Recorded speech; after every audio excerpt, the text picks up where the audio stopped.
Hey, sixth grade, how's it going? Okay, we are going to talk science today.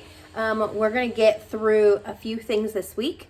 Sorry for the glasses, you guys. My eyes are pretty tender from being on the computer so much, so I have to wear them. Okay, so today we finished, not last week, but the week before, we talked about cnidarians. That was our last animal that we talked about. We haven't done science in a week.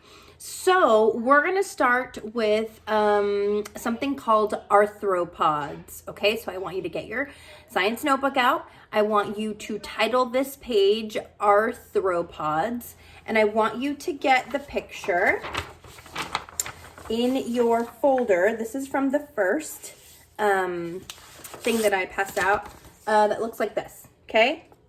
This picture. Do we see it's got like the beetle, the ladybug, and the weird spiders and things? That's the one we're going to talk about today.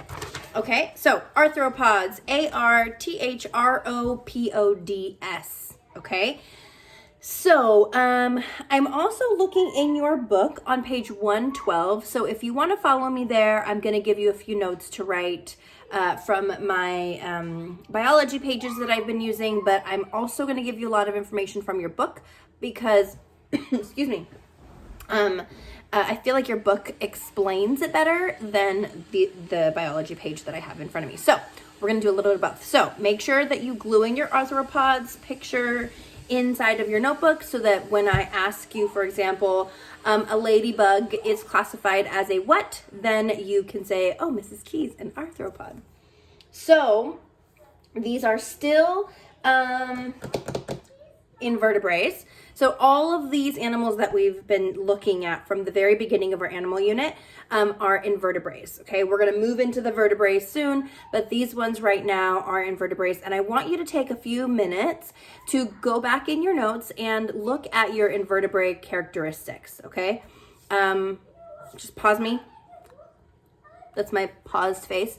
Pause me now and go back and look at that because all these animals are similar in one way or another, and I want us to make sure that we kind of stay on track and keep organizing our stuff, even though we are distanced and learning at the same time.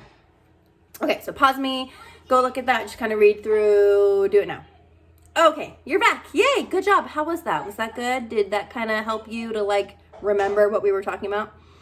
I know it did. You're welcome. You're welcome. Okay, arthropods. So, just start writing. I will, anytime that I'm telling you to write something or that I think that what I'm going to say is important, I'm going to, I don't know, do something like maybe make a little sound. And so that you know to like pay attention, to write. Okay. I hope I can do that on YouTube, by the way. Okay. So the first thing we're going to write is, the most numerous animal on Earth. Okay, the most numerous animal on Earth. Okay, arthropod, the definition, or what your book says is the definition. It means jointed foot. Jointed foot. Again, this is on page 112. I'm going to keep talking. I'm not going to pause for you to write. I just assume that you will pause the video when you need to write, okay? Okay, let's see. Animals in this phylum have jointed legs and segmented bodies. Jointed legs and segmented bodies. That means that their legs have joints, like an elbow, okay, or like a knee. They have places where things join together and come together. So it's more than just one of them. There's a few different joints. Okay, and segmented bodies, that means sections. Their bodies are in sections. It's not just one big body, okay? So that's important. Each segment of their bodies has a purpose, okay? Each segment has a purpose.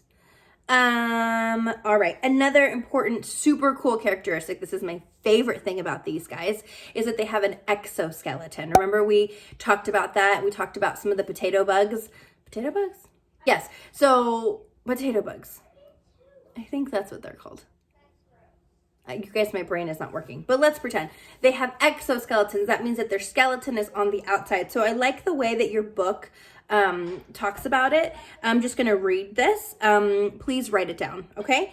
I'm basically like second paragraph on page 112. It says another characteristic of an arthropod is its exoskeleton. An exoskeleton is a hard covering that acts like a knight's armor, protecting the arthropod's body. In order to grow, the arthropods must molt, M-O-L-T, or shed its exoskeleton and grow a new one. So, ew, gross. So as the animal is growing, it basically like sheds off its outer covering so that it can continue to grow. And that's sometimes like, it's kind of similar to like snakes shedding their skin. So as these guys grow, they molt their exoskeleton and then a new one will sort of like grow out as they grow. Okay? Ew, still gross. Many arthropods also have antennae. I know the beetles sometimes have antennae. Yeah, and in your book, it shows a picture of a blue crab molting. And so basically it just kind of grows out of its exterior covering and then a new one is underneath, like ready to come up and protect the animal again. There are 4 main groups of these guys, okay? There's arachnids, which are like spiders, centipedes and millipedes, crustaceans, which are like crabs, and then insects. That's a huge group. It's a very, very broad category, but we're still going to talk about them. Okay, so this is also important. This is our arthropods intro. Remember, this is the picture that you need with all the weird looking spiders and things in a beetle.